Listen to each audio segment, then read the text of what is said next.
Ladies and gentlemen, and welcome back to the only live Monday through Friday lacrosse talk show on the planet. I am your host, Michael Karvelis, and this is Daily Dive. It is Monday, January 2nd, 2026, and this show begins now. We are live streaming via the airwaves of North American Talk Radio on YouTube. Please be sure to subscribe before you leave the channel. You might also notice some products that are in this video. Things like a Dell 2-in-1 laptop that seems to be on sale right now. Bose Ultra Wireless headphones. From Dick's Sporting Goods, a Warrior Fat Boy Pro Combo box helmet.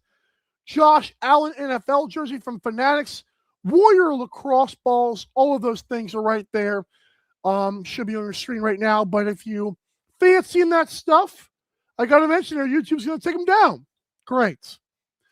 On today's awesome show, we're going to first talk to Pat Gregoire about a really crazy Week 10 in the National Lacrosse League. We're going to overreact. After that, we will talk to Captain, who will also help us overreact. He will get to 4 games. Oh, and stay tuned for Greggy's Grinder and Mike's Lunchbox in the Pat segment, by the way. But Captain will talk to us about the other 4 games that happened, as well as a successful betting weekend, dare I say. And we hit a par lotto, which is kind of cool. And finally, I'll give my 3 stars of the weekend. Well, before we officially get going here, reminder that the NLL has launched merchandise, soft launched it really, Toronto Rock hoodie. It's still cold outside. Why not get one by going to natalkradio.us/NLL? Another one of many great ways you can support the show.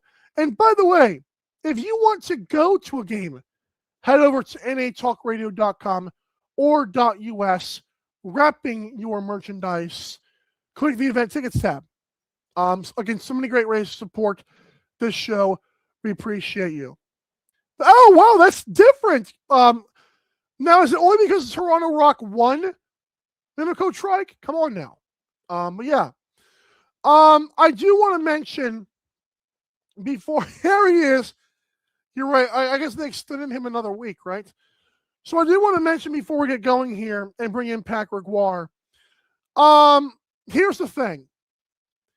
There was a hit by Rylan Hartley over the weekend that a lot of people were kind of speculating about. Now, myself and Captain are going to get to that, by the way. Spoiler alerts. Here's the deal with that hit, folks. So many people are trying to say that because it was like what Alex Bouquet did, that this is just unacceptable. Whoa, Captain, whoa. It's just unacceptable, blah, blah, blah, blah. My problem with that is I watched the Alex Bouquet hits from the same angle of the Rylan Hartley hits. It's different. And there were some very loud media over the weekend that seemed to say that Rylan Hartley might get suspended 3 games, which I think is hysterical. That was it was not a real discussion, and we got to stop that. Another media member, I think, I'll say it, Dawson Nielsen said 3 games. It's not happening. Jake Elliott said that there's no place for that stuff in our game, blah, blah, blah, blah. I'm like, if you compare the Bouquet hit to the Rylan Hartley hits, you do not know what you're talking about. Because if you watch the replay, you can clearly see Bouquet lunges into the guy who got his career ended. I think it should 1,000% have been a penalty. But this notion that Hartley should have been I don't even think ejected. I don't think he should be suspended. Because of the outcry, he might get a game. But we've got to stop acting like lazy journalists here or lazy media. Because, again, that hit was not the same. I think that I prefer less active goalies on plays like that. But that's also kind of I don't want to go with the price you pay for transition plays like that. That's why I thought it was so weird, because there's no way Charbonneau could have known that was going to happen. But it's like there's a fine line to walk in a game. If you watch the replay, Hartley, it was not the same. So what we're going to do before Pat Gregoire comes on, we're going to take a quick commercial break, and then we will bring on Pat Gregoire for Week 10 Overreactions. Stay tuned, folks. You're listening to North American Talk Radio, the all-new talk radio station featuring sports, movies, politics, mental health, and more. Check us out at natalkradio.com and subscribe today. Buy event tickets straight from our website to help the cause and get tickets to your favorite events for less. That's natalkradio.com. Thanks for listening.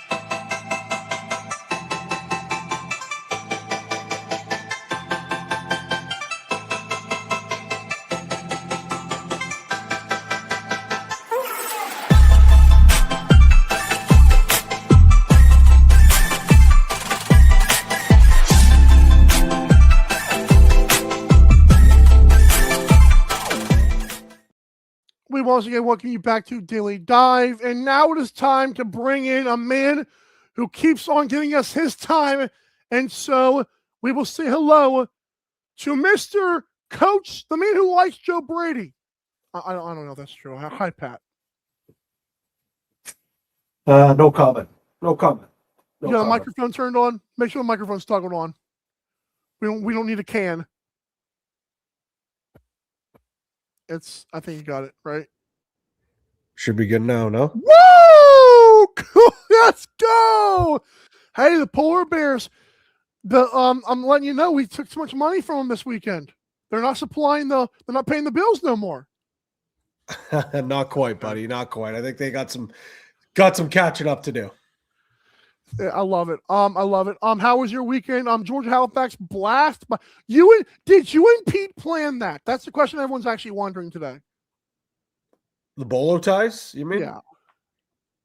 I told him I was going to run it back. He didn't say anything to me. He surprised me and showed up wearing a bolo tie. So I thought it was just going to be me wearing it, but he was wearing it. You couldn't see Mackie, but she had some cowgirl boots on as well. Yes. So awesome. The whole squad was fitted out. For the record, folks, I shouldn't say this now, but Teddy Jenner did win Fresh Fits this week for broadcasters. But I will say, if I had to choose between you or Pete's, I actually preferred yours because it was all black. So now people know. That was the biggest thing people were talking about over the weekend. I thought we had to address it. Okay, now you guys can leave. Okay. It just sounded good in my head. All right, stay tuned for Greggy's Grinder here pretty soon. Pat, thank you for joining the show as always.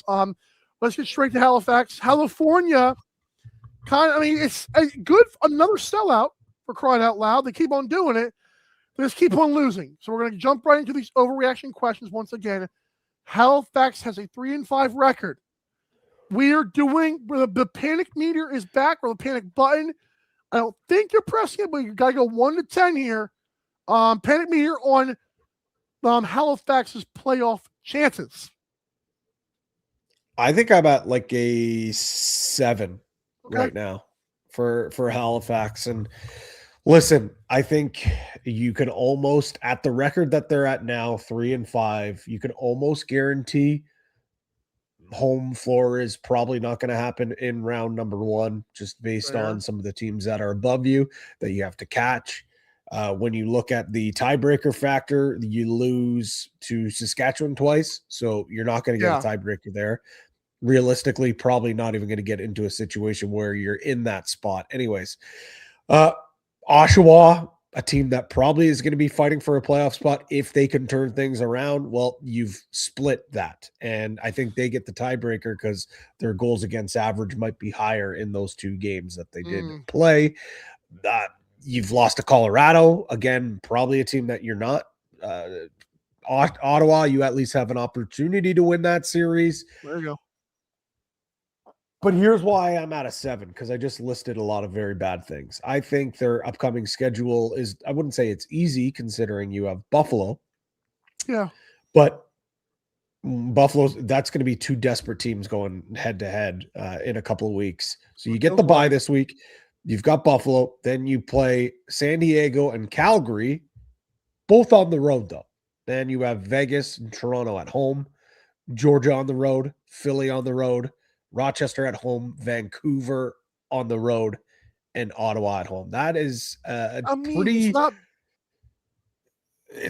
I would say there are some winnable games there. There are some winnable games. I think what you're looking at right now, Mike. So five losses. Yeah.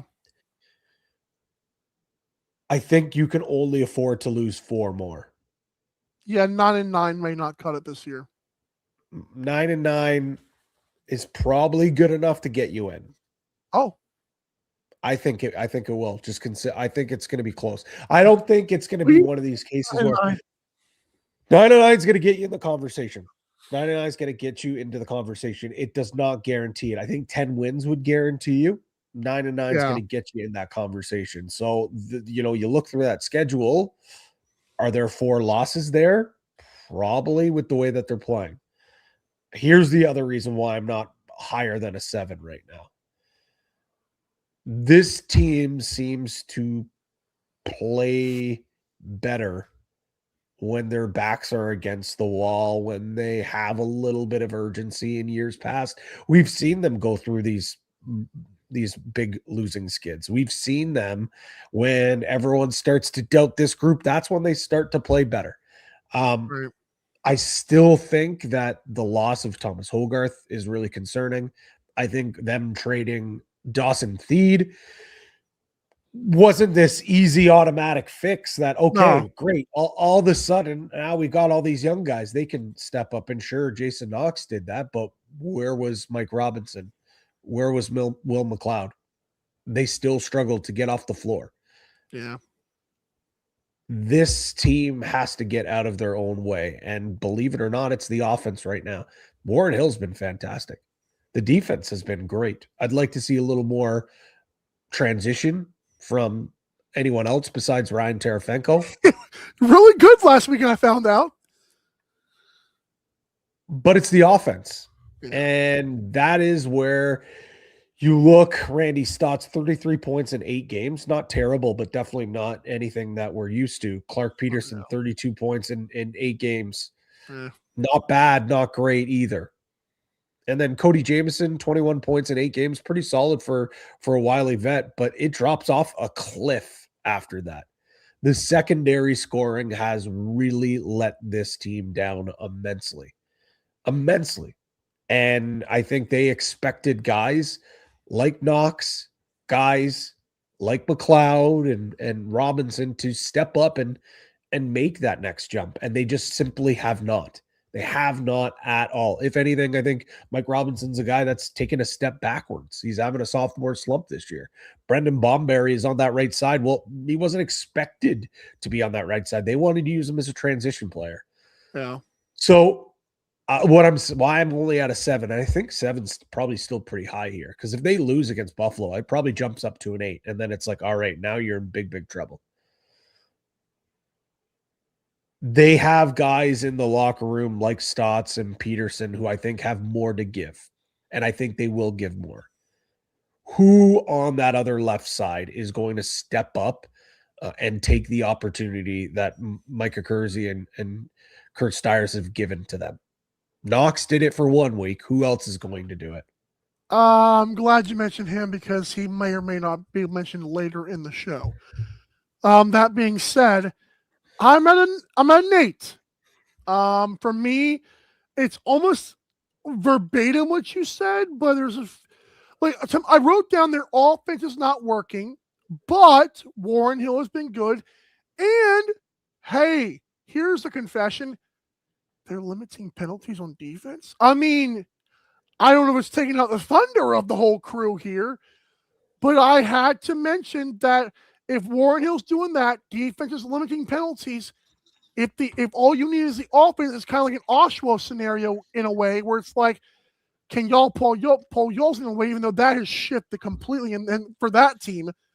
But it's like, hey, Halifax, like, can Jason Knox be your guy? Can he get, I don't know if we'll get hat tricks every game, but can he provide 3 or 4 points for crying out loud and not just, nothing, which would be nice.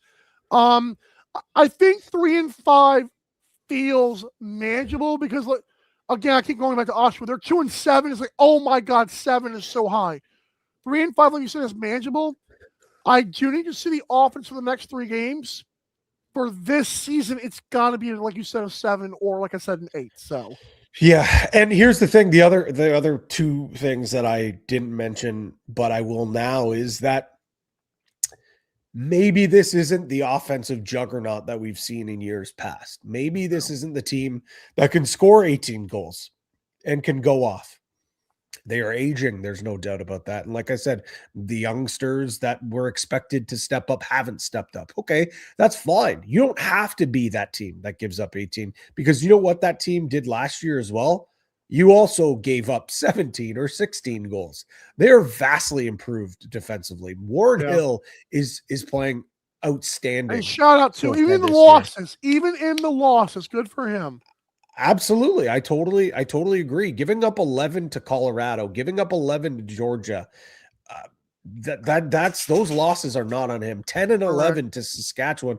A lot of teams would love results like that. It's just they now have to change things. But here's the thing: 6. I'll say it the other way: 7, 6, 9, 7, 9. Those are the offensive outputs it puts in their loss.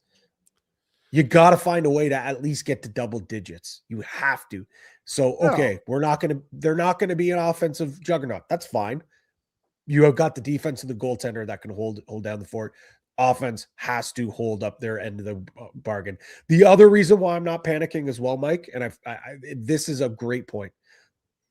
Look at all their losses. Saskatchewan twice. Yep. Probably the best team in the league right now. Colorado at home. Maybe the second best team in the league. They're not too shabby. Hey, me and Catherine are talking about that. I'm glad you said that. Oshawa at home off a back-to-back where you didn't get into Oshawa until 4 a.m. and you rode a bus. Yeah, not ideal either. We'll write that one off. And then the Georgia Swarm, who are proving to be one of the best plucky underdog stories of the season so far. Dobson, dude. Dobson, 1 goal against in that second half. The defense is electric. He did it again, yeah. And maybe Halifax has to take a page out of Georgia and say, we're not going to score 15 tonight, but let's get 11. Let's get 11. Let's get a 12. And that should do the trick because our defense and our goalie's doing the job. Well, it's funny because while the offenses are breaking through, there's still like a handful of goalies that are just being ballistic this year. Warren Hill, Dobson, Ward, Del Bianco, and then I'm thinking they're missing another one. But it's like we saw a bunch of 15 pieces this weekend, and yet the goalies are still being. It's amazing. I love it. All right, let's move on to the Rock and the Black Bears. This is it's a multiple choice for the first time in this Overreactions history. I like it. All right, so we got A, B, and C. So you must choose one, obviously. A are the Black Bears. Oh, by the way, the Rock won this game 17-10 in Hamilton. So are the Black Bears frauds? Are the Rock good? Or are both of those true? Listen. I'm excited for this. I'm not ready to put the Fraudois Black Bears here. Maybe that's more space for Captain. But boy, oh boy, Mike, I'm telling you, I'm really close. Fair. I'm really, really close because that's 2 eggs against 2 very, very good defensive teams. I'll be quite honest, though. you also have this. I think it's become very apparent, and there you go. I knew a captain would do it for me. It's very apparent that this defense has their issues masked by Zach Higgins last year. That he covered up a lot of warts, and Higgins is he's not a world beater this season by any stretch of the imagination. And Carlson and him were doing the goalie chairs. Again, it's been every game but one, I think, that we've seen Carlson come into the game. And it's only for maybe 30 seconds or a minute. It is very apparent that the defense needs some help. The defense, you mean next to Callum Jones?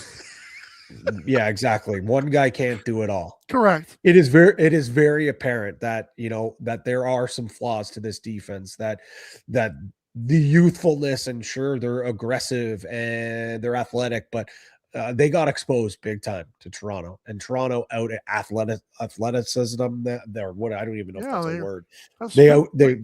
They were faster. They were stronger. They got to the middle.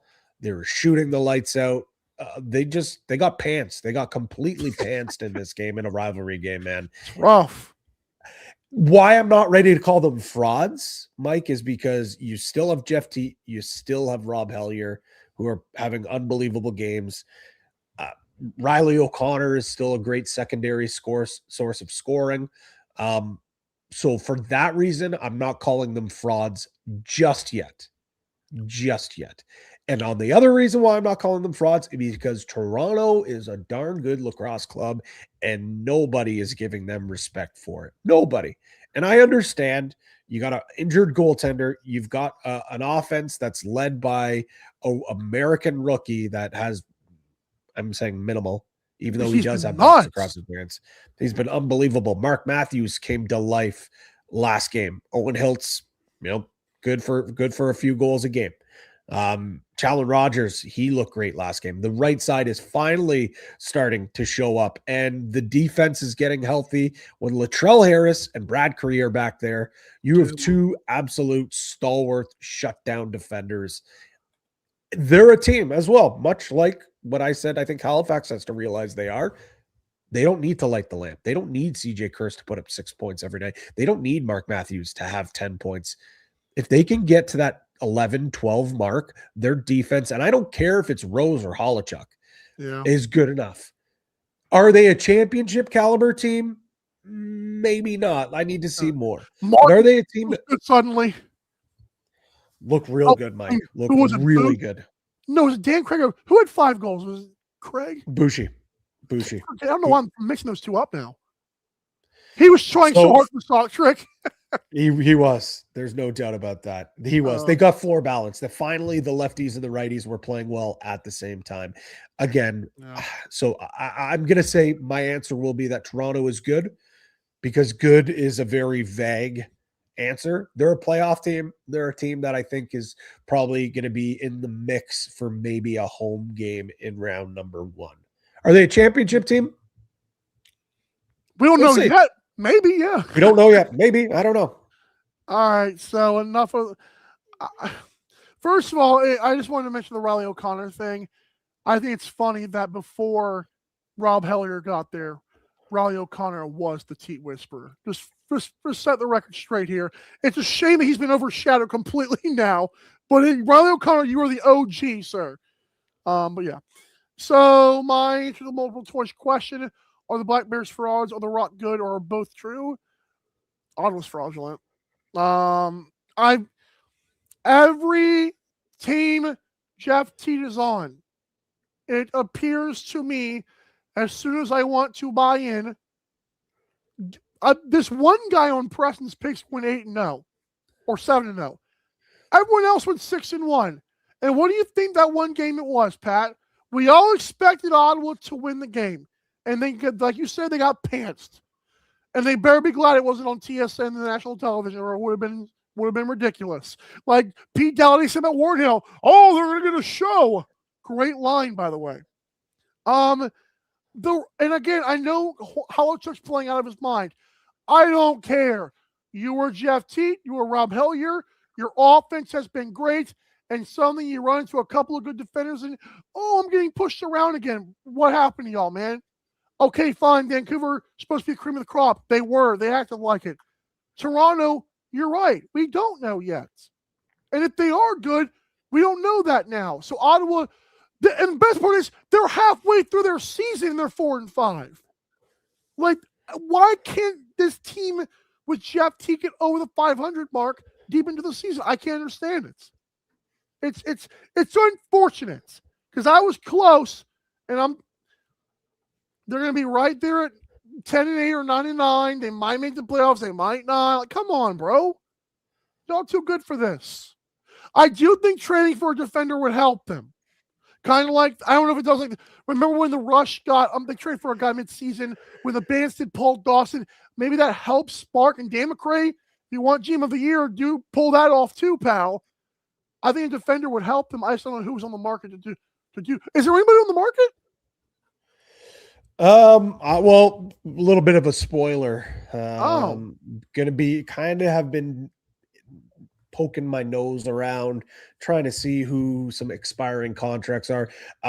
March 8th is the trade deadline. So we're almost about a month away. Perhaps maybe this weekend on TSN, maybe you might hear us discussing some of that, but off the top of my dome, this is off. I'm sorry to catch you off guard here. No, it's good because, like I said, I've been tinkering around. I've been tinkering around to see who could be on the block. Yes. First name that comes to mind is Kyle Rubisch. He signed a 1-year deal in Ottawa. I know he wants to stay local. Oshawa. I know that's the big reason why he signed in Oshawa. Yeah.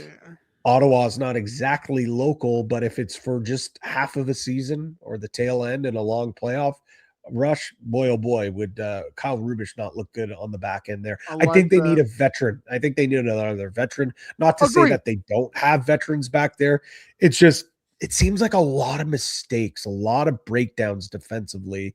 And I know you're saying, going up against a great defense, like, sure, I do agree the offense wasn't good enough last game. It's just, for me, more of my concerns come from the way that Higgins hasn't been able to play like we've seen in years past. Yeah. And the defensive breakdowns have just been too much for me. Two other teams, because later on, I'm going to do a Calgary trade thing with Captain for the record.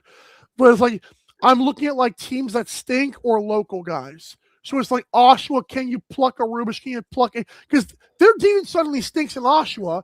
And so it's like, can you pluck a couple of guys, even if it's not Rubisch, whoever it is? And then Philadelphia, God knows what happens with them at the end of this year. I don't know how Paul Day's feeling over there. Calgary, I mean, they keep pissing off Sanderson. They might have some guys on the market too. So that was interesting. All right, so let's move on. Final game, Desert Dogs beat the Firewolves 15-13, and probably the best game of the week. Well, let me lie. Swarm Thunderbirds was good for a while, but this game to me was the most back and forth the entire game. So, how would you fix Oshawa, Pat?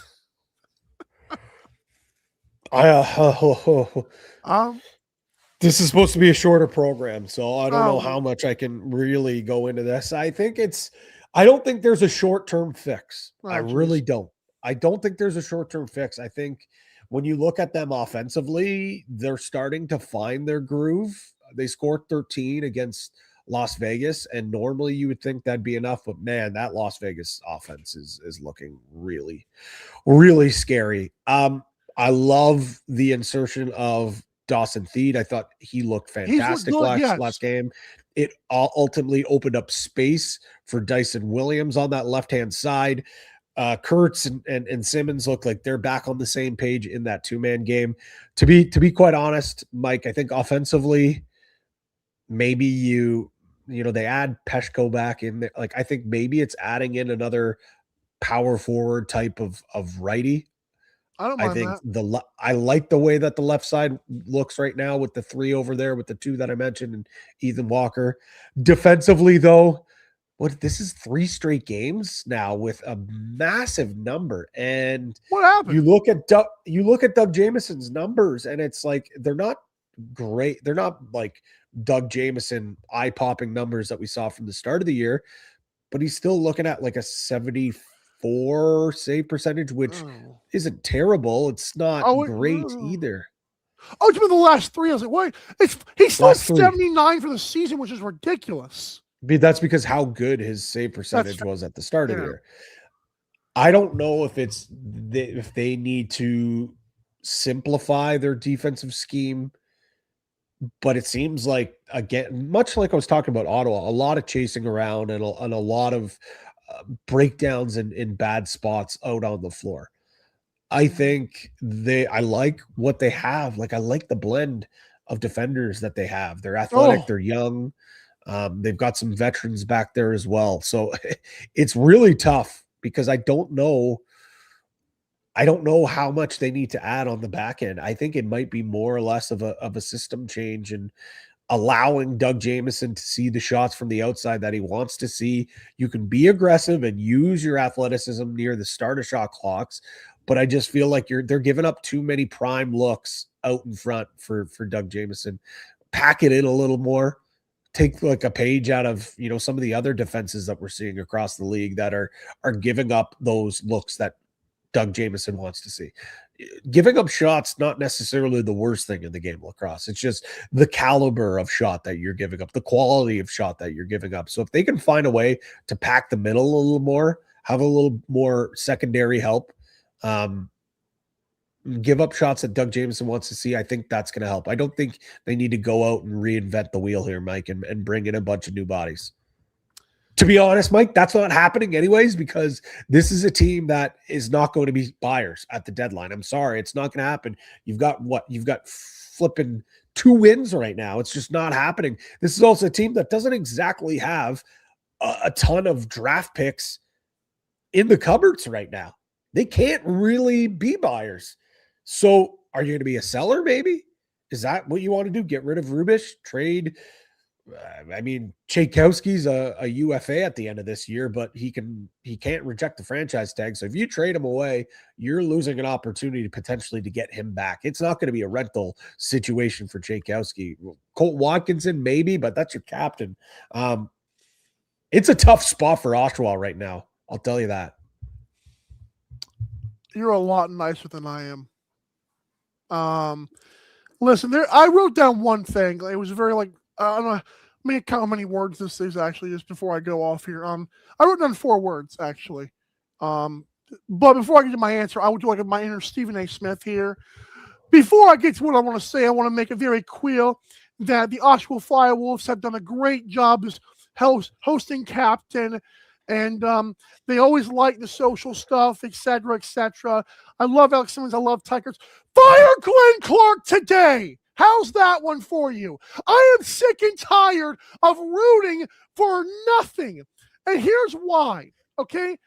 I may have talked about Jake. Give me a minute here, Pat. I may have talked about Jake Elliott to start the show about the Ron Hartley take. One of the things that he brought up on the broadcast, and I thought this went by the wayside, they fired the defensive coach, right?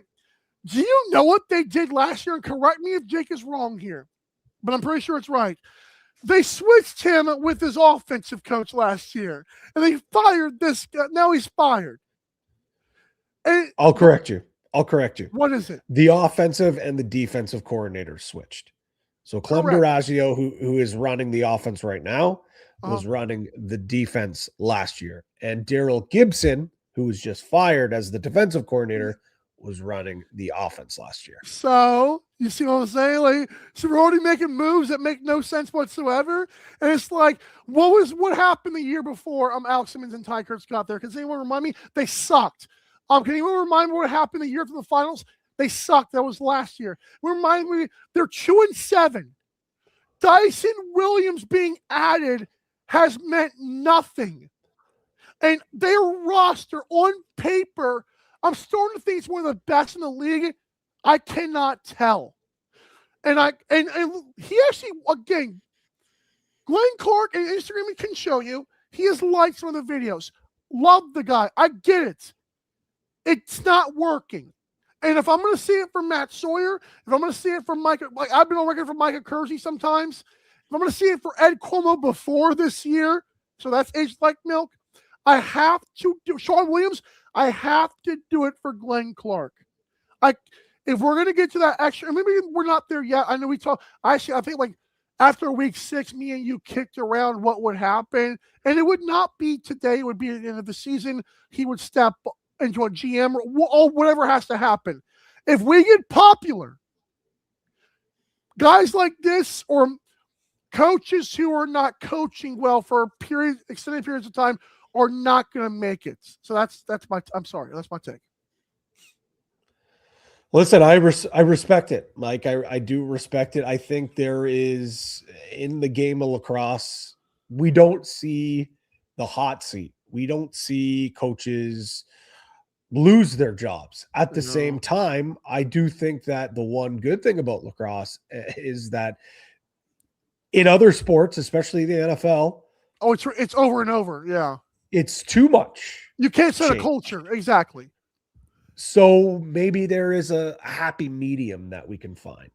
And look at Ed Cuomo, like I said before. He looks great again. Come on. Oh. I lost my microphone there for a second. Come on. We're back to the can. Stay tuned for Greggy's Grinder coming up soon on North American Talk Radio's YouTube channel. I think it sounds back. Are we back? Oh, yes. That was really good. Someone cut my cord. I was just about to say something. Oh, here goes T. There goes the polar bears again, just getting rid of us. I don't know if it's the polar bears or someone within the league. I don't know. Here we go again with this stuff. Go ahead. I do think that there needs to be a happy balance there. I don't want to get to a point where teams are firing coaches just after 2 years and not able to have that success. What I will say this, whether I agree or disagree with what you're saying. Sure. I do think that it gets to I don't think that this year, if Oshawa is to miss the playoffs, right, I wouldn't be surprised if they're looking for a new coach and a new GM next year.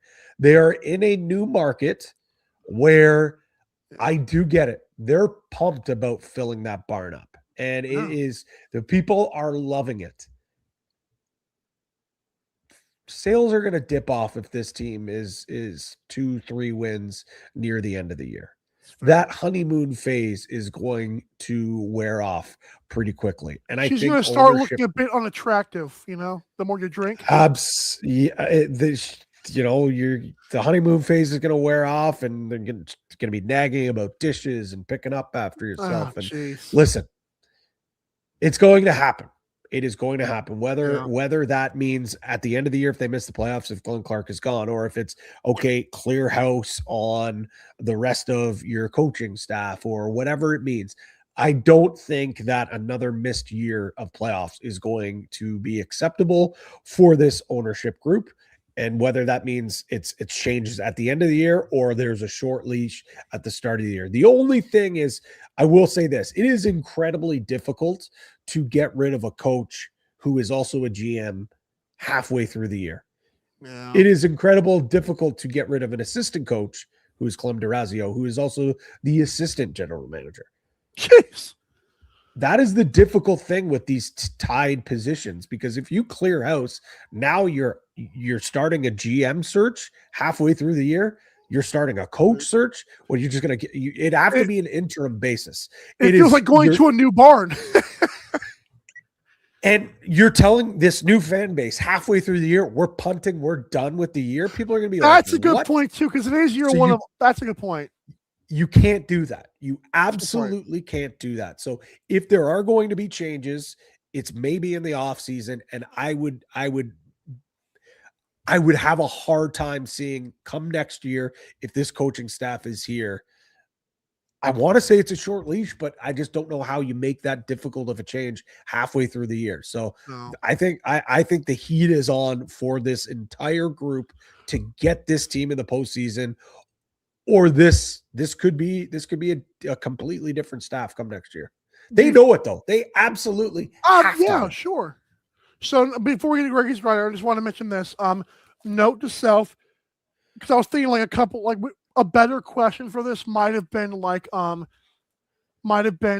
did we put Oshawa's expectations too high, or was 2022 just a fluke?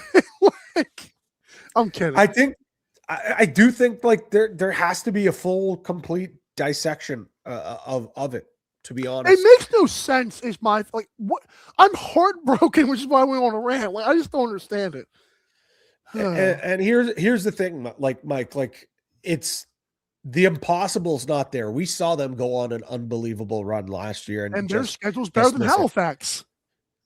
You go this week if they win, like I definitely think we could talk about it on Friday, but at Toronto, must win, absolute must win. If they win that there, then you host San Diego, you go to Ottawa, you go to Philly. It's a home and home with Philly, by the way. Then host Philly, host Rochester, at Calgary, home to Calgary, and then finish things off with Buffalo.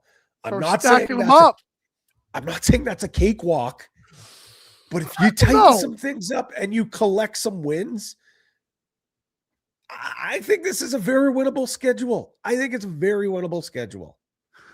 I should not have shown this on the air, but just come on, man. You gotta stop with this. Anyways, I think it's like a good time for the music. What do you say? Let's do it.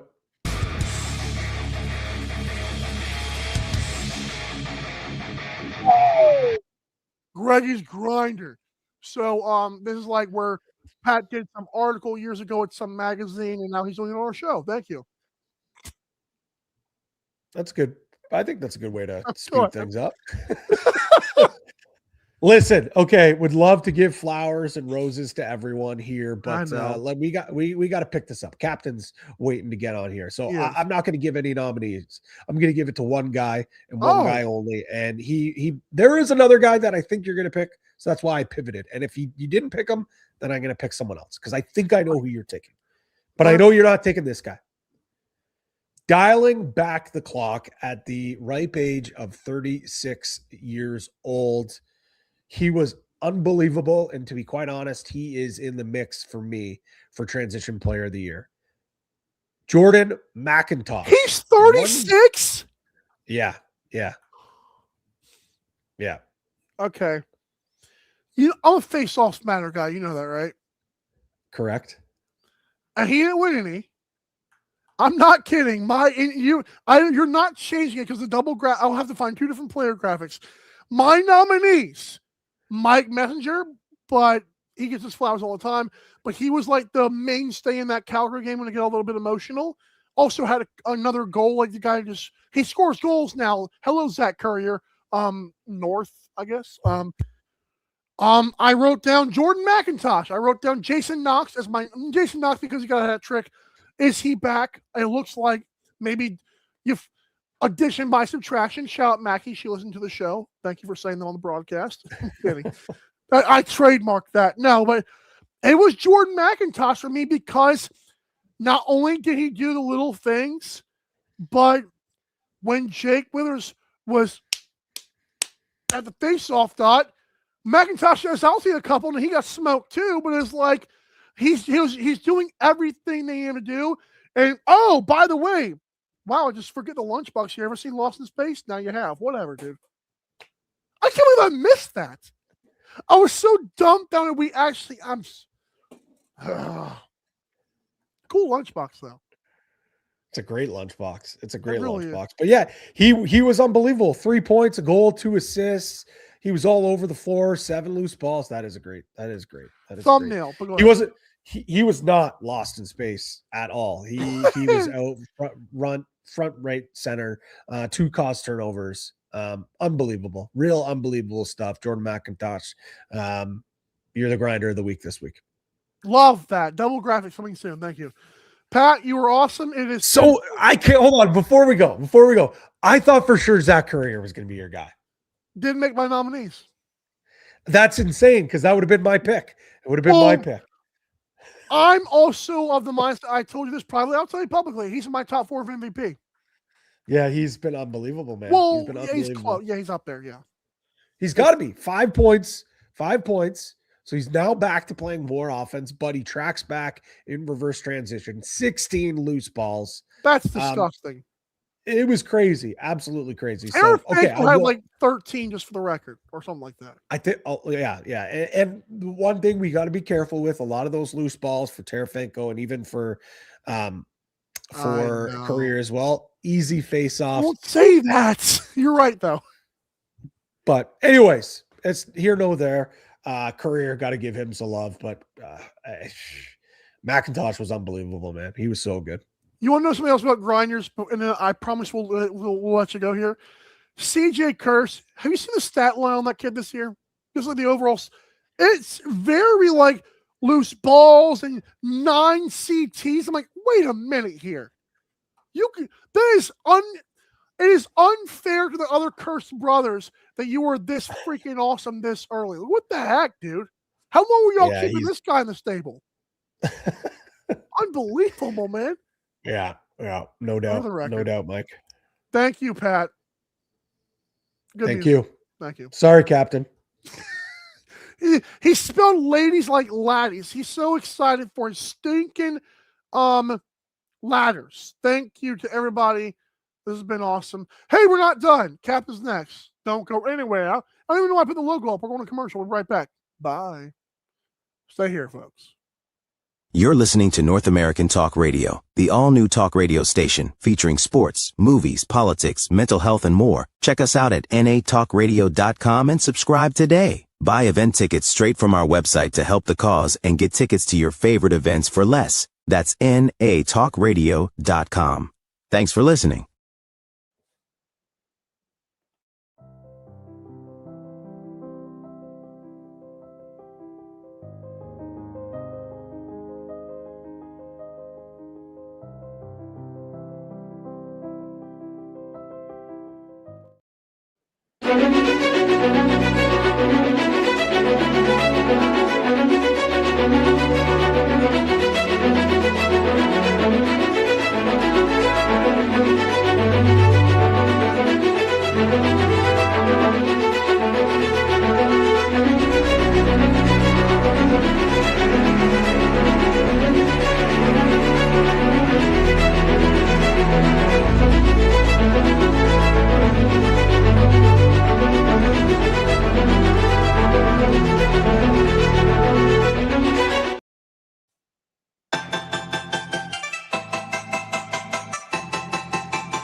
Welcome back to Daily Dive, the only live Monday through Friday lacrosse talk on the planet. I'm your host, Michael Karvelis. This is Daily Dive. It is Monday, February. I hate saying that word. The 2nd, 2026.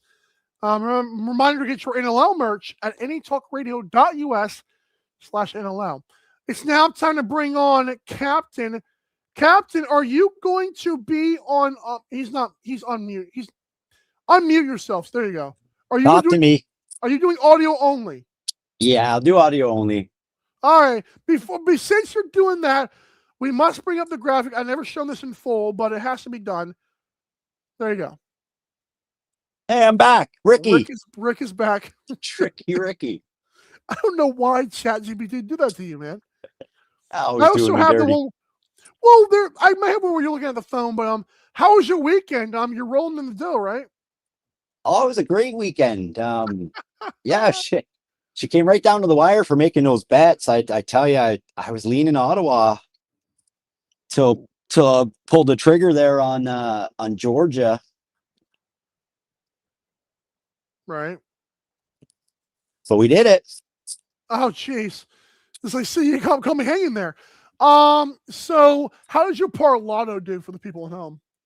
Oh, well, Rochester didn't do me any favors at all. Yeah. Ottawa did me dirty. Don't worry, I'll make a video later. Oh, Hopefully it's on Daily Diving, not on your OnlyFans. Oh wait, you don't have one of those. Wait. All right, so let's get to our overreactions. We're going to continue here. Pat Gregoire thinks he took all the time. I don't think he did. I think Monday's a great show. All right. So Rush defeat the Roughnecks 14-8, Captain. So I ask you, if you were Calgary, do you try your best to make a trade? Before you answer this, Captain, full disclosure, I have a trade list here, but I don't expect you to have that ready for us. All right. So I just have one question before I answer this. Are we talking trade somebody to rebuild or trade somebody to pick up some talent to make a run? You remind me of Pat Gregoire. I don't care how you answer this question. That's the best part of these open-ended questions for reactions. So however you want to answer it. I'm going to say, like, I personally, like, I hate that Calgary is doing as bad as they are, but really and truly, like, I don't think they are doing as bad as the papers show. Like, they've had some close battles. I wouldn't panic yet. I wouldn't be trading anybody. Like, unless you're looking to start a fresh rebuild. Like, you do have some decent pieces, and Walsh is trying to find his bearings as a starter this year. So I'm gonna say no. I'm gonna say, don't panic yet. There are other teams in worse positions, like Oshawa, for example. Feels like it, yeah. So yeah, I just ride the ship, see what happens, but definitely make some calculated, get some ideas ready for next season for sure. I know, like, you always have that Calgary red jersey. I feel like it's bleeding right now on you. It is, man. My heart, my heart aches, but I'll happily bet against them so that my wallet kind of feels a little bit of joy. I mean, it's chestnut checkers. So I do want to just add this graphic because I think it'll look better on you here. Anyways, so my answer to that question is I do think they should make a trade. You brought up an intriguing point about other teams seem to be doing worse. Oh, there you are. Anyways, so I guess my thing is, Captain, I made a list. Not like Santa Claus, but I made a trade target list here. And these might sound way out of the blue, but I don't care. Levi Anderson is in Saskatchewan, is behind a bunch of really good players who are not old by any measure. And the Rush, I feel like, could afford to gain a draft pick. I know Levi's a freak athlete. He's from like the BC area. I narrowed it down on NLStats.com. But he's not like Josh Zawala. I feel like Levi Anderson, you could try to nab him if you maybe overpay a little bit. I don't know. Marcus Claridge, Captain. You ever seen that guy play for the Vancouver Warriors, the young kid? No, I haven't, unfortunately. You've seen the Warriors games. This young hotshot number 14. I feel like he's now. It sucks because the old guys are there and they're going to retire within a couple of years. It feels like. But if I'm Marcus Claridge, I know it seems like Vancouver loves him. He's got all the potential in the world. If I'm Calgary, do I throw them $1 million, as much assets as I can? Ty Kurtz, Oshawa keeps falling apart. I like the idea of just Alex and just Dyson. I'm sorry. Jacob Dunbar in Ottawa has been in and out of the good spirits of that team. And Joe Rasataritz, we're kicking people around here. That dude would go ballistic in Calgary, man. Oh, of course he would, but are we going to have two teams at 1-6 swapping players for a late push? I feel like there's a reference we could make there somewhere. Hey, thank you to Pat for the bump here. Oh, Tyler Pace and Riley Lowen are UFAs. Again, I feel like Levi Anderson and guys like that could go crazy in Calgary. No, I agree. Like I said with the Rush, like they're not even old guys on that roster. So like you wouldn't even have to wait. Like he has to wait, longer than Marcus Claridge has to wait. So it is what it is. Oh yeah. But I mean, I like that you're not panicking. I'm actually proud of you for that. Good for you. Yeah, you just got to wait and see. A lot happened. A lot happened to end last season. Like goalies coming and going, players coming and going. I think everyone just needs to take a breath in Calgary and just kind of reconfigure. I like that. All right, moving on. Seals defeat the Wings 13-7. Captain, are the Seals a playoff team? Oh, buddy, I don't believe so just yet. I think their schedule has been way too light this year so far. Like you've had two against the Wings, and you drop one to Calgary, and then I think Ottawa was another one they had. No, I don't believe they're a playoff team, especially when you have like the Bandits sleeping in the basement right now. Yeah. And Halifax too, like you guys were mentioning, Yeah, they're not done. You're right. Yeah. Yeah. I don't believe they're a contender. I like that you went there. I actually said yes, they're a playoff team. And because here's the thing. Wrigley area, I know two of the games have been against Sleepy Philadelphia. Hashtag Free Joe Res or Free Joe works too. But it's kind of like one of those rosters on paper deals. And I hate that I keep going back to that. But it's like we're in a 14-team league, and on paper, San Diego's got a couple of horses that look pretty stinking awesome. Oh, and yes. My thing is, if they get hot, I could see them knocking out a random big dog in the first round. Now, by big dog, does that mean Saskatchewan or Vancouver? I feel you might want to avoid those two, but could they, if Buffalo makes the playoffs, if Halifax, they could beat a team like that still has championship aspirations. Whoa. You just calm down over there. Uh-oh. They'll be Vancouver because you know how I feel about that. You keep on milking that tape, man. That's funny. I'm sworn with them. We're getting to that guy. Don't fire Sawyer. God, this guy's reading the old comments at this point. Jeez. Oh, Pat says Seals still have to place the Rush twice. Colorado. Yeah, like I was saying. Vancouver. Oh my God. They've had it way too late. They've had it way too late to start the season and have the record they have when they're going to go up against some real contenders. Well, that's the thing. It's also all up to Wrigley area. Like, let's get that out of the way. Like, if they're because again, like I think their team has to play better as a whole, but he is going to be the backbone, and that backbone was a little bit leaky to start the season.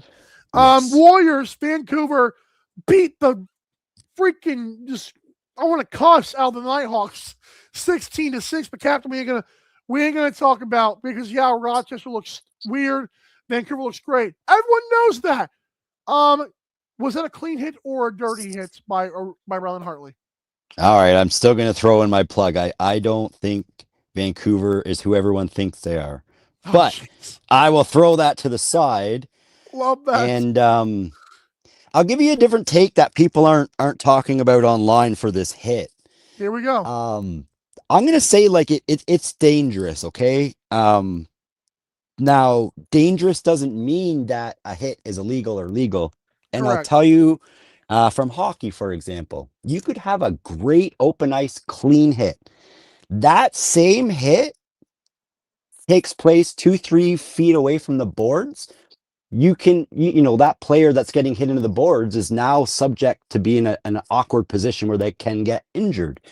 Right. So hockey has a penalty that's called boarding. So if you make a clean hit in a dangerous zone, you're going to get the penalty. So do I think it's a 3-game match penalty? No, I don't. But you do have to look at lacrosse like it's, again, just like hockey, they're trying to speed up the sport. We've got goalies making these passes that I don't believe I've seen since like Whip and, those days. But so, yeah, things like this are going to come up and there's going to be controversy with it. The other take on it is like it's a suicide pass. So I feel like Vancouver has to take some a little bit of heat for 5% of the blame, right? yeah, for tossing it up there, but like what do you expect a goalie that can move and is smart to do in that position? You know, just stand in the net and let Buddy come down Main Street and embarrass you? Like, no. I feel like he should be allowed to come out and make an attempt on the player. I agree. You just got to figure out where, you know, where they have to draw the line. Do they, you know, does it have to be a 3-second wait from the guy getting the ball? Like, you know, but I tell Yeah. you for sure next week, if Hartley's back, I think the boys will be thinking twice about launching a backdoor pass. But yeah, that's my take on it. Like you can have great hits, but they can be in dangerous situations or areas. So that's where that one lies.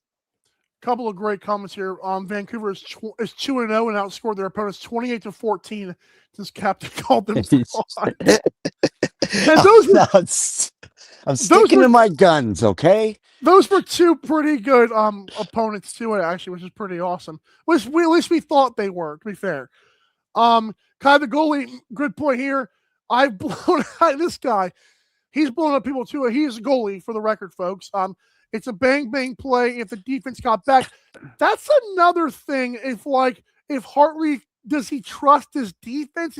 Or is he trying to be a hero? That's another good point. Well, it just like Kai says, it's a bang play. Like a smart player is looking like, all right, there's Delb's going to throw off a cherry bomb rainbow here. What do I got two choices. I can stand here and lean against my pipes and let some of their top players come down one-on-one, you know, Main Street, or I can step out and you know, let the boys know that I'm not gonna let you guys do this. And so here's, you know, bang, that's where we ended up. That's what she said. And so my problem with this is a few reasons fold here.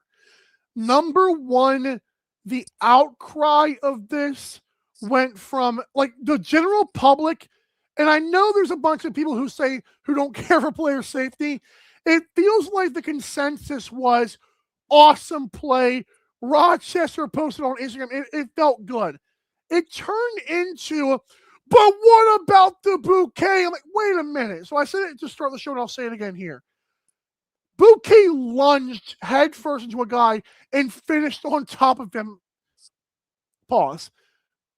Hartley throws a shoulder and gets back, expects the fight because obviously we're going to do that. I don't think he's like, that's such in it again in real time. It's one of those, oh my gosh, that's a car accident.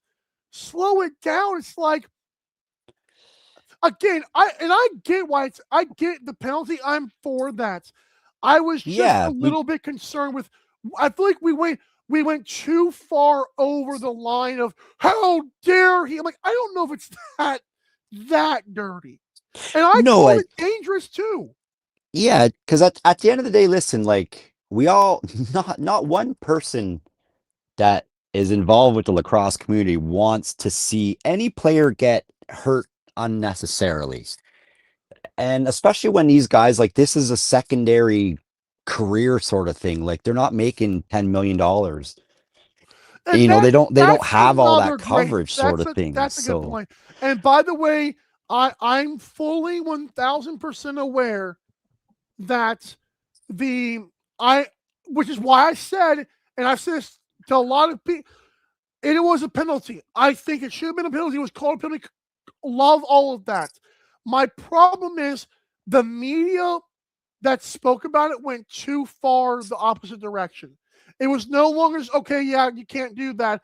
And like, you know, a couple of, oh, well, that's a little bit dangerous. And then turned into, what a dirty play. Remember the bouquet hit? I'm like, I don't know if I'm taking it that far.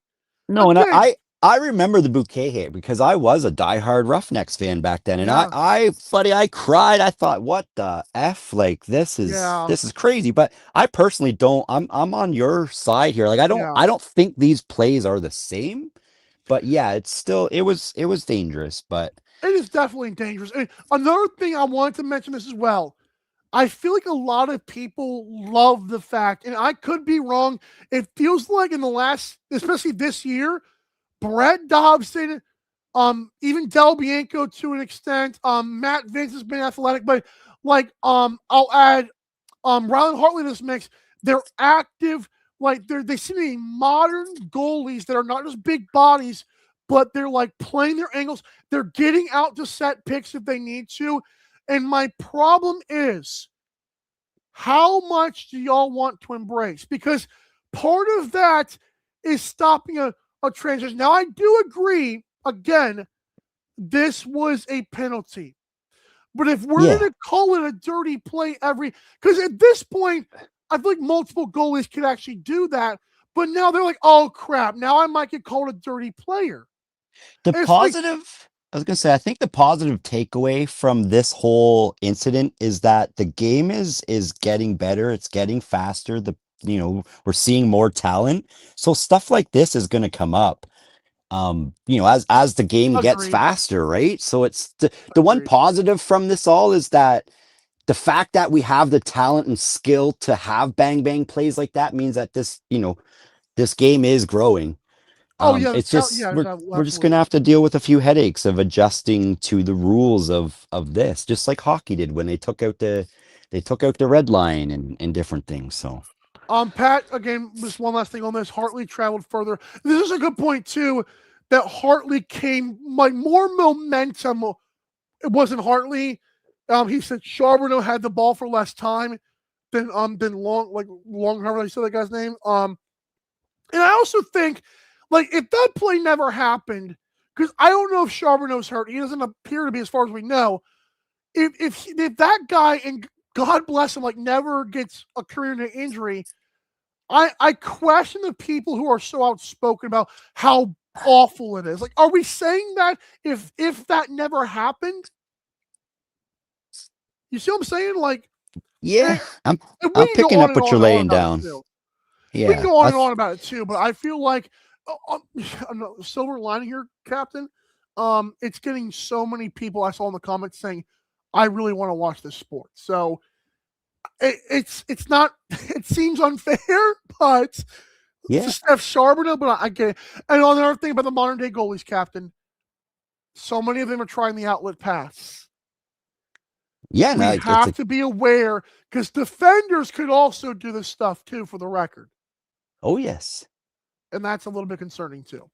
I love the athletes. This stuff is amazing. All right, finally, Mammoth beat the dog feces out of the Bandits 20-9. I was having my fun on Twitter telling people, guys, tune in right now. The downfall has begun. The mighty have fallen. I don't know who the new kings are in town, so that's what I'm going to ask you this. Did Colorado replace Buffalo, not as the best team, but as a tier 1? Do we think Buffalo, because again, just for the people that are wondering, Buffalo Bandits right now are, where are they at? I can't believe I had to scroll so far down the standings now. I was going to say they're third or fourth last. Yeah, they're 3-4. And my question is, does Colorado jump to tier 1 and Buffalo is now kind of leading the tier 2? Yeah, I think we got a pretty good combination of that. I'll be honest, Colorado is a bit deeper than I expected. I didn't think their decor was quite that good. We knew what they had with Ward, and then making a couple pickups on offense, like they're surprising me and a lot of other people. Buffalo, on the other hand, I don't think, like, historically they have these sleepy starts, but I'm starting to wonder if their system can't adapt to that new rule change. Ew. Well, they haven't been called for that penalty, and Paul Dawson's going to keep on getting blocked shots. Yeah, they haven't, but Matt Vince is a little bit leakier, and I feel like he's letting in a few more from outside than. Well, it's funny you mentioned that, because the age, people are going to say, "Oh, well, he's 43." Like, guys, he's always turns it on, and I feel like this is a game where Matt Vince can do that. Like, I think Buffalo wanted this one just as bad as Colorado, and you couldn't tell. But part of that is him, like you said, letting in the stuff. We're like, whoa, we didn't let that happen in before. I think Yeah, that does matter.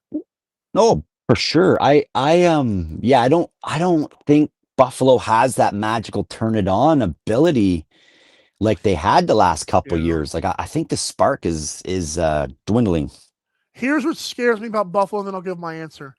They lost at home to Halifax and Ottawa.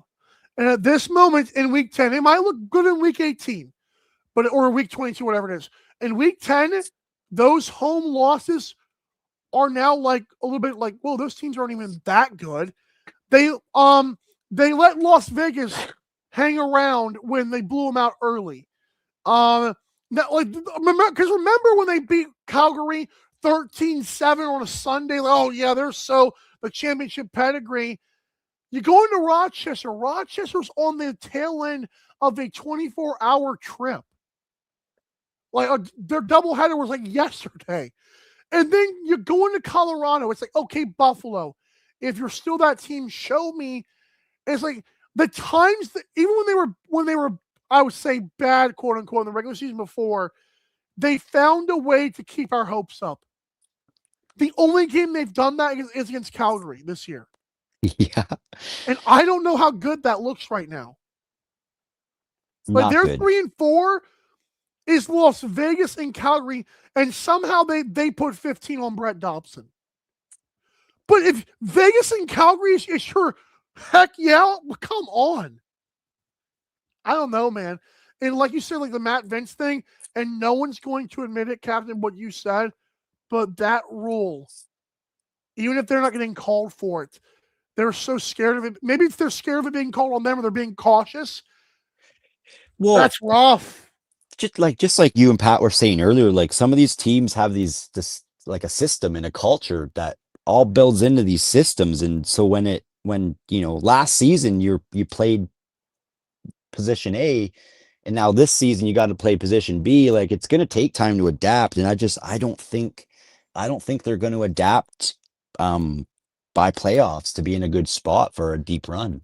Yeah, so actually, it's funny because my answer to the question I asked you earlier, which I feel bad about now, I let you answer and I didn't say anything technically. If I had to say that Buffalo makes the playoffs and like Matt Vince is like can turn it on, I feel like we're playing with fire because like why can't they be beat at that point? Like they are a tier 2 team. And by the way, I find it funny when like Buffalo fans like, oh, we ruined the team. Like, what? We don't even know that yet. Pat brings up a great point here. And by the way, because Captain, he mentions Fraser and Kluche, and then hashtag bring Buffalo Joe home.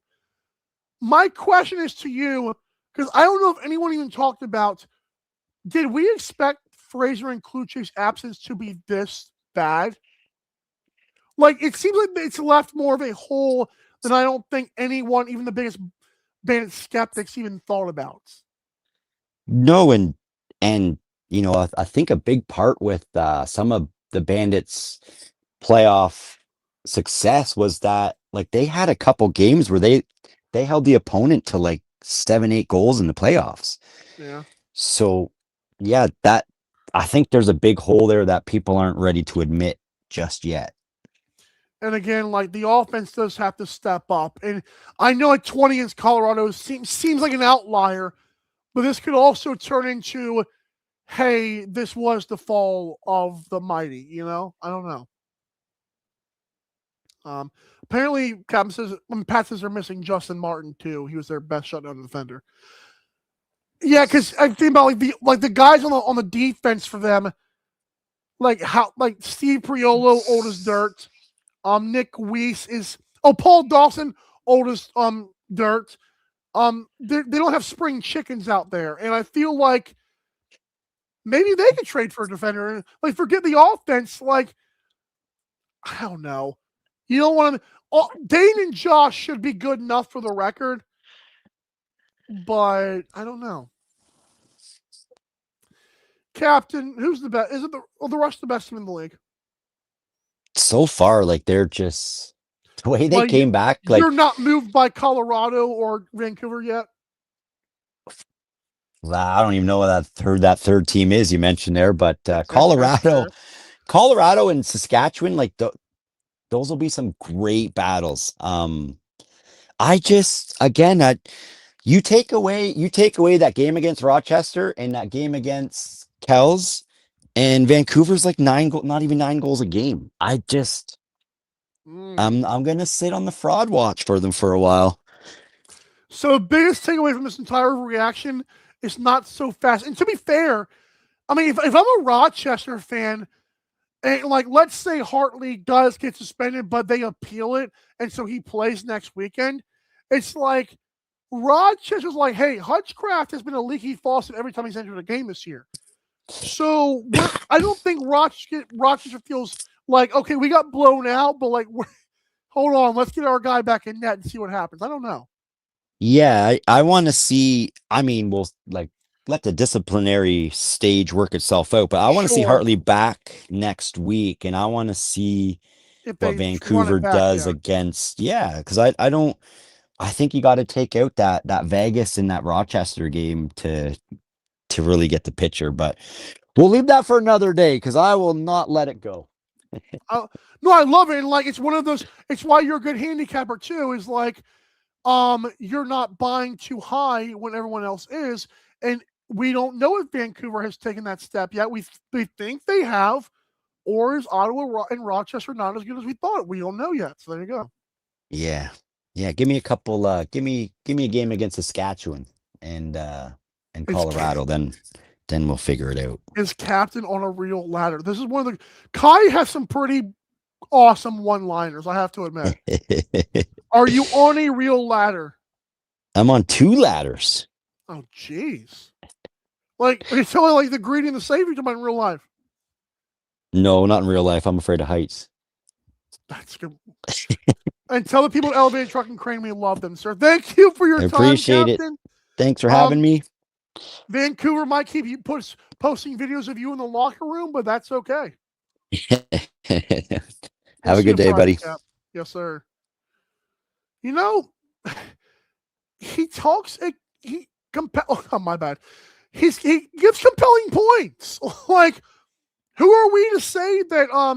I'm muting you, Captain. Well, you might have to leave the stage because that's not going to sound great. Anyways, he brings up a good point about Vancouver. Are we, or have they arrived with this new roster? Time will tell. And that's why I love these week-to-week games. This is incredible. All right. One more 7. 3 stars of the weekend. It's not the Grinders or the Lunchbox people. Or the Lunchbox. I don't know what we're doing with that. It's the actual winning performances that were great. Who do you have? We'll be right back to Daily Dive. Don't go anywhere. I know you won't. You're listening to North American Talk Radio, the all-new talk radio station featuring sports, movies, politics, mental health, and more. Check us out at natalkradio.com and subscribe today. Buy event tickets straight from our website to help the cause and get tickets to your favorite events for less. That's natalkradio.com. Thanks for listening.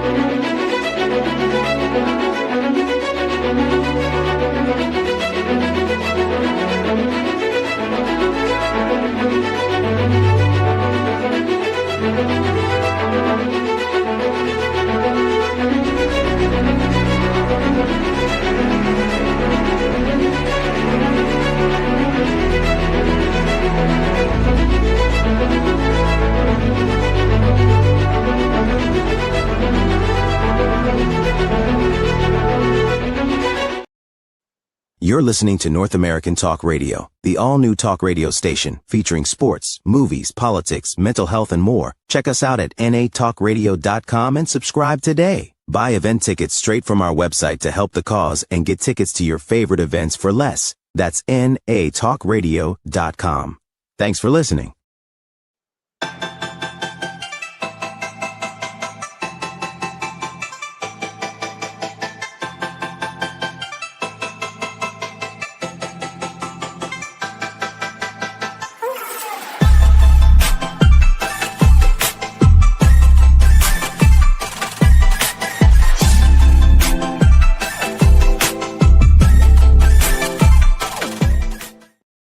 Welcome back to our final segment here of Daily Dive, the only live Monday through Friday lacrosse talk show on the planet.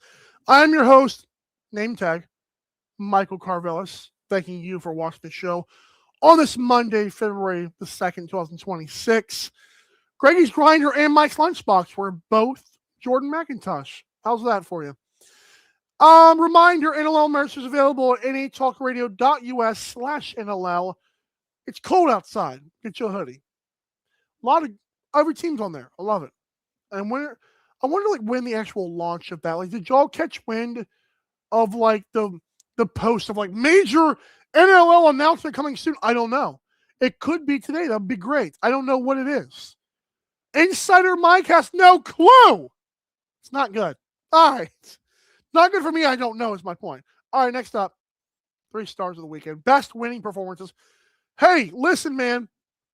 Mitch Jones, 4 goals, 3 primary assists. Most of those were in the second half. Also added 9 loose balls. In a game where Las Vegas was kind of, back and forth with Oshawa, Mitch Jones led the way when it counted. Also has a new love life, in case you're wondering. You're not wondering, but if you're on Instagram, you'll find that out. Mitch Jones, shout out to you, sir. Is he still trying out the acting game? I really want that to be a thing. Next up, Andrew Cuball. Back-to-back weeks, I'm pretty sure. I'll check the graphics here. I am 99% sure last week's 3 stars, Andrew Q was second. And then the guy who won it this week was first. I'm checking that right now. And I don't know why Instagram does not like to load certain things fast enough. Yeah, it happened again this week. So Andrew Q, 7 goals. I didn't give Andrew Q the first star because it's like Ward was great. Everything fell into place for Colorado. He was awesome. But what are we doing right now? Brad Thompson, I don't think there's a scenario where if the season ended right now, Brad Thompson is not the MVP. Tell me who else is. People said, what about Q? I'm like, guys, Andrew Q has a loaded offense with him, and Dylan Ward has been awesome. Like Jeff Teague, Rob Hellier, almost mirroring him in points. This is the only guy where his offense was not stepping up. Folks, this year, and again, he was great against Halifax, obviously. This year, there have been 2. Guys, listen to the stat. The Swarm have lost 2 games where Brad Thompson allowed a combined 9 goals. Do you realize how impossible that is? He also had 2 primary assists. It doesn't seem real. Any game in the world of lacrosse, if you allow 7 and I think it was 14, not 9. This guy lost 2 separate games where he allowed 7 goals. I don't think we're talking about how amazing he's been. I mean, it is Spencer Connolly called this guy goalie of the year. And it's goalie, it might be the best goalie season of all time. Like, what are we it's ridiculous what he's doing. And I have to say it, man. It is unbelievable.